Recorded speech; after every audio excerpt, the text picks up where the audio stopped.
Pro-Palestinian protests are continuing at colleges across the country tonight. We know tensions are rising. Schools nationwide now using differing strategies to try to tamp down protests. While some are backing off, seeking de-escalation, others quickly bringing in police to try to break up encampments before they take root. We are tracking hundreds of protesters detained or arrested at more than a dozen schools. You can see from New York to California since a protest at Columbia University in New York 10 days ago. Just yesterday, more than 200 protesters were arrested at Northeastern University, Arizona State, Indiana University, and Washington University. And among all of those arrests, a presidential candidate, Dr. Jill Stein of the Green Party, who, by the way, is joining us live in the next hour. And as schools crack down, many students say that they are prepared to accept consequences to support their case. NewsNation correspondent Elina Shirazi live in Washington, D.C. with this. And Elina, you have the latest response from UCLA coming in. Yes, we do, Natasha. UCLA's administration addressed the violence on their campus today. This is pro-Palestinian and pro-Israeli protesters continue to rally at college campuses nationwide. College campuses turning into ground zero, where a national fight over the war in Gaza continues to play out. Protests remaining tense at UCLA today as they resulted in physical altercations. Overnight videos showing protesters expanding their encampment area while clashing with counter-protesters. Across town at USC, graduation has been canceled after hostile protests, reopening today after what they called a disturbance.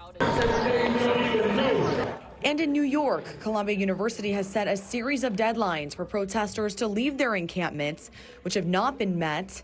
Today, dozens of colorful tents continue to stand. Saturday, over 200 people were arrested on campuses. At Indiana University, more than 20 protesters were arrested after refusing to leave. At Arizona State University, police arrested over 70 people. And at Washington University in St. Louis, campus police arrested 80, including Green Party presidential candidate Jill Stein.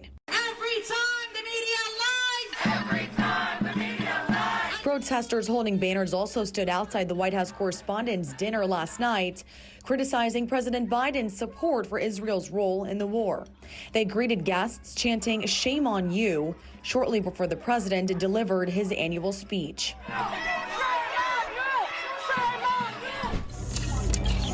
The student protesters' message reaching displaced Gazans who wrote "thank you" with spray paint on tents. Pennsylvania Senator John Fetterman on the Hill this morning, weighing in. It's very clear that there is a very germ of anti-Semitism in all of these protests, and then sometimes it flares up. And again, including one of the leaders in Columbia said some just awful things. Now, of course, it's a great American value to protest, but I don't believe living in a pup tent for Hamas is really helpful.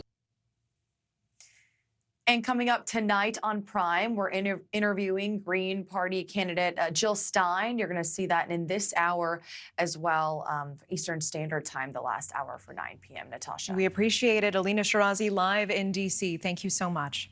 Meanwhile, protests stretched into a fourth day today on the campus of Indiana University in Bloomington. There have been at least 50 arrests since the protests began there on Thursday. And today, some members of the faculty sent an open letter expressing their concerns about the university's response to peaceful protests. Russ McQuaid from our Indianapolis station has the report from Bloomington. A pair of open letters from the faculty chastised the administration for calling in state police this weekend to clear Dunn Meadow of Gaza war protesters. With Israeli pop music blaring from Shabbat House just across the street, the student-led protest continued on Dunn Meadow, a day after Indiana State Police led the way in clearing the tent city that had sprung up in opposition to a recently passed ban last week on inhabiting campus property overnight. IU faculty is backing up the students' right to free speech and peaceful assembly, issuing a pair of open letters, one from the media school decrying alleged First Amendment violations, and the other blasting Pamela Whitten, the IU president, herself the target of an overwhelming vote of confidence defeat 10 days ago, and calling for her removal after the Saturday disbursement attempt. A faculty-led rally will be held Monday morning on the IU campus. In Bloomington, Indiana, Russ McQuaid for News Nation.